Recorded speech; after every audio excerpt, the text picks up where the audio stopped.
የተወደዳችሁና የተከበራችሁ ውድ ሀገሬ ልጆች የተወደዳችሁና የተከበራችሁ ውድ ቤተሰቦቼ አሰላሙ አለይኩም ወራህመቱላሂ ወበረካቱ። እንዲሁም ክርስቲያን ወገኖቼ ሰላም ሰላም ብያለሁ። በያላችሁበት ሰላምታ ይድረስልኝ።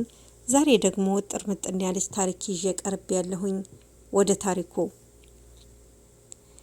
ሞትን ተፋልሞ እናቱን ከእሳት ነበልባል ውስጥ የነጠቀው ጀግና በሐምሌ 2019 በፊላዴልፊያ ሰማይ ስር አንድ እጅግ ዘግናኝ አደጋ ተከሰተ። ባለ 19 ፎቅ ዌስት ፓርክ ህንፃ በሚያስፈራ የጥቁር ጭስ ናዳ ተዋጠ። ሰዎች በድንጋጤ ሲጮሁ፣ ደረጃውና ሊፍቱ በእሳት ተዘግቷል። በዚያ ጭስና እሳት መሃል በ15ኛው ፎቅ ላይ አንዲት ምስኪን እናት ከአልጋ መነሳት ባለመቻሏ ብቻዋን ከሞት ጋር ተፋጠዋል። ሞት አፋፍ ላይ ደርሰዋል። ድንገተኛው ጀግና ልጃቸው ጀርሚን በዚያው ቀን ወገቡ ተሰብሮ ሐኪም ዘንድ ነበር። መንቀሳቀስ አትችልም ተባለዋል። ነገር ግን የወለደችው እናቱ በእሳት ስትበላ እያየ ዝም ማለት አልቻለም። ህመሙን ዋጠው፣ ፍርሃቱን ገደለው። በሰማይ ላይ ለተደረገው ፍልሚያ ጀርሚን ደረጃውን መውጣት ሲያቅተው ማንም ሊያደርገው በማይችለው አደረገ። በህንፃው ውጭ በኩል በረንዳዎቹና የብረት ቱቦዎቹ ብቻ በመያዝ ፎቅ ለፎቅ መሳብ ጀመረ። ከታች ያሉ ሰዎች በድንጋጤ አፋቸውን ይዘዋል። እንዴት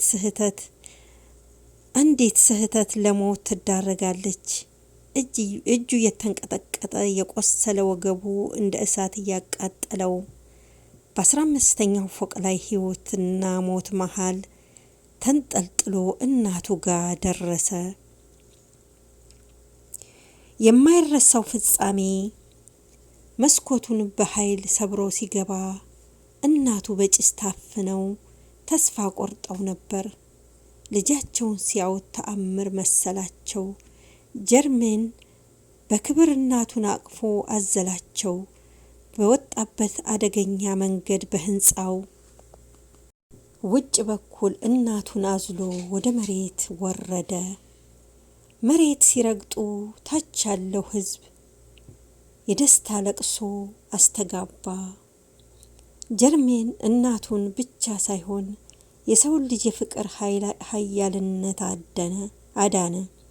ለእናቴ ስል ሺህ